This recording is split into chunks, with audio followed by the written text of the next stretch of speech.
I'm Luxcana from Luxury Gaming, and I'm here with Edward Greer. Okay, how did we do today? I lost today in the top 64 of the challenge in Seattle. That's so amazing, out of 2,000 people. So what deck did we play? I played Emerald Steel. Ooh, okay. And let's see it. Okay.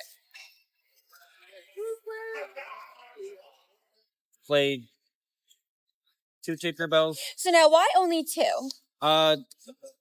Doesn't do a lot in a lot of matchups, but when it does do good, it's very good. And it's inkable, so it doesn't cost you anything to play the card, really. Okay. And we're playing Morph, so we can shift it on turn 4 to help in the aggro matchups if necessary. So now you don't think that playing more with the morphs would have been, like... No, because it's the worst shift target we have in our deck. Interesting. What's the best shift target? Diablo. Okay, that might have been a given. Okay, let's keep going. I got 4 Strength of the Raging Fires. Okay. I'm trying to do English cards on the top here, so it's easier. We have 4 Beasts, which is also a very, very good shift target. So now you rather shift Beast instead of Tinkerbell? Yeah, drawing cards on turn 3 is really good. So getting that extra card draw going is awesome. Then we have 4 Storm of the with the Storm Rage on. These are German, but German cards. They're so cool. I don't ever think I've seen this German card. How it's spelled. Probably the second best spell in the deck. It just does wonders with Ursula. 4 Peak. If you don't want to have your guys die, it's pretty key. Then we have. Okay, let me ask a question. So when are you peating? When my opponent can get to 7 ink and be prepared as much as possible. That's only if you're playing red-purple. Yeah. Would you peat, like, let's just say you're playing with, when would you peat for the Gathering? Because there's multiple times that they can play the Gathering Knowledge card. Or are we not concerned about that? Not really. The only time that I like play peak is when either I don't want my board to be prepared or removed, or when I want certain things to not be like, if you don't want your Diablo to die to a brawl for a turn, or your Ursula to die to a brawl for a turn, just to get that more value. Like there's times that you would play your Ursula and on turn 6 play Ursula and a Pete, so you can have your Ursula live to the next turn, so you can double cast your spells. Okay. Then we have 2 Annas. This card is very versatile. It gets to do a couple things for you.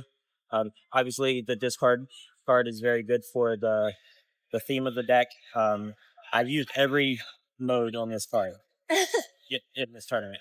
Would you ever just play it without having the 2 extra, or? I have in scenarios of play this and a peak, and I have enough lore to kill my opponent, and the only thing you could do is be prepared, and then keep them from being prepared. Okay. So it's like getting the 2 lore pips in play is important sometimes, but most of the time you want to play it for 5. And it's more important because with like an Emerald Steel deck, you guys kind of takes you a second to start questing.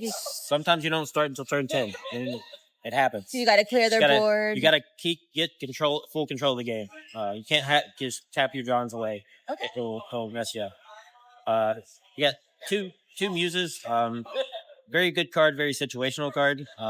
But once you get it going, you can do a couple things. You can bounce your Anna back to your hand. Hate this card. As a yellow purple player, I hate this card. I am happy you're only playing 2, but still. A lot of things you can do with it about your own guys, so you can replay them. 2-drop Ursula, Anna here. You can get Flynn's off the board for a turn. Pretty awesome. The 2-drop Nereid. But very versatile again, but not necessary, I'd say. Okay. We have 4 Brunos. We don't talk about Bruno. You're playing 4 because when it's good, it's really good. When it's not good, it goes to Nuclear. And that's fine. True. Yeah, so like when you're playing against Hiram or higher drops that you just want to try to make them discard that card immediately. You're not playing it when they have cards in their hand, likely. So yeah, good card, very good at inking. Because you want them to discard that card that they're going to put back to their hand. If it's in play and it's causing you a problem, you want it to go away. That's a good answer. Then we have the core really of the deck. Prince John, he's the all-star. This card Is he the MVP of this deck? Card draws so many cards. So many. This is the reason I'm playing this deck. Like, I started playing this deck in set championships for the first set championships because of this card. Stitch? Yeah. And I won 2 with it. And I kept going since then. I've played this deck. So I mean, the next set has some pretty good yeah green cards, so I feel like it's a good deck to stick with. Probably gonna go with it. And then Ursa the Deceiver evolved, probably my favorite card to play. Like, it actually does things where John just kind of sits there and you don't really even quest with the John. I don't need to do anything except draw the cards. Ursula does so much. Like, she puts in some work. When every time you get to double cast a spell, it's always great every time. So it's technically like you have the same card twice. Yes, and it goes back in your deck. So, like, if the game goes long, you get to cast those spells again. It's pretty awesome. That doesn't happen often, but I was about to say, are you out? Like, do you ever lose all of your cards that you're going to see again? I haven't yet. So. I'm not going to wish that for you. They have 4 Diablo, which is everybody else's favorite card in the deck. It's very good. It's very good at getting. Sometimes you want this card to die and you want your Ursula to live. Sometimes you want your Ursula to die and you want this card to live. Just depends on a lot of matchups. If you need to double sync cards, this card can't do that. So, very good card. Obviously, if you can get in and play online on turn 2, it's probably the best plays in the game. Drawing cards is always the best way to play card games. So, speaking of it, Hypnotize. There's 4 of them. It's a lot. As Zan said when he did a deck tech on this is the exact deck that Zan played in Vegas. Oh, okay. At worst, this card is 3 mana draw a card, 3 ink draw a card. At best, it's 3 ink draw 5 cards. They discard a card if you have 4 draws. It's rare, but that's pretty broken. That's the best thing you can do. Then give me a second so that way when they're talking, it picks up like a loud audio and we'll cut it and fix it. Go ahead. And Sudden Chill, again, just a discard spell. You can sing this one with 2-drop Ursula. That happens a lot. If you sing it with 3-drop Ursula, you get a lot of cards that way too. Very good for its mana cost. It's obviously better when you have John in play, so you can keep your game going. But getting cards out of your opponent's hand in this game is very good. Very good. It's hard then to come back from. Yes, we only draw 1 card a turn. Not every deck can draw multiple cards a turn. Very true. Not everybody's playing Hiram. I'm not. So once you rip my cards, I struggle. Yeah. Then Morph. 4 Morphs is the most this deck's played. But there's a lot of good shift targets. Getting Beast on turn 3 is really good.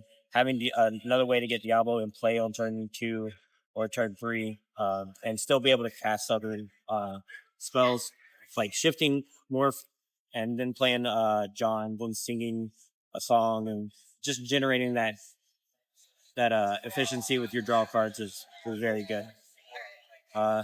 We have a 2-drop Ursula that gets a song when she comes into play. Very good.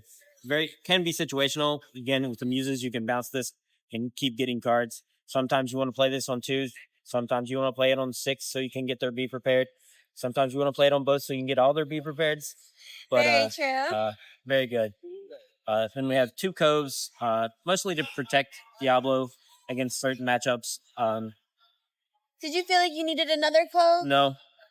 I could also cut Cove and not be not matter to me at all. Add another Tinkerbell. Yeah, something of the sort. And then just 4 Diablos so we can shift Diablo.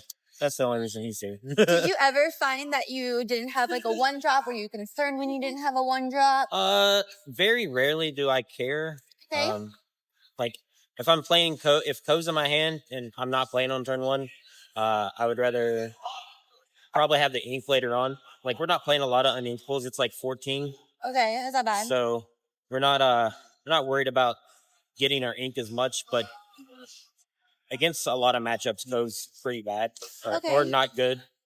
Well, doesn't it only have 6 life? So a Maui could kill it, yes. Or like maybe 2 other cards. I had somebody kill it with kill one with a with a monstrous dragon, then kill my guys because they were smaller. That was rough, but for the most part, it's it. I don't know if it does enough for me to always play it, but it does enough to be in the deck. Okay. Do you have any shout outs you want to give? Zan played this in Vegas and won. I tested it a little bit, felt like it was very good in the thought process of where I wanted the deck to be. So outside of that, like just playing with my friends at home. I have a 14-year-old son that's playing in an event today. So he's been here all weekend. He's also playing this deck. He loves it. But yeah, that's it. Okay. Thank you guys for listening.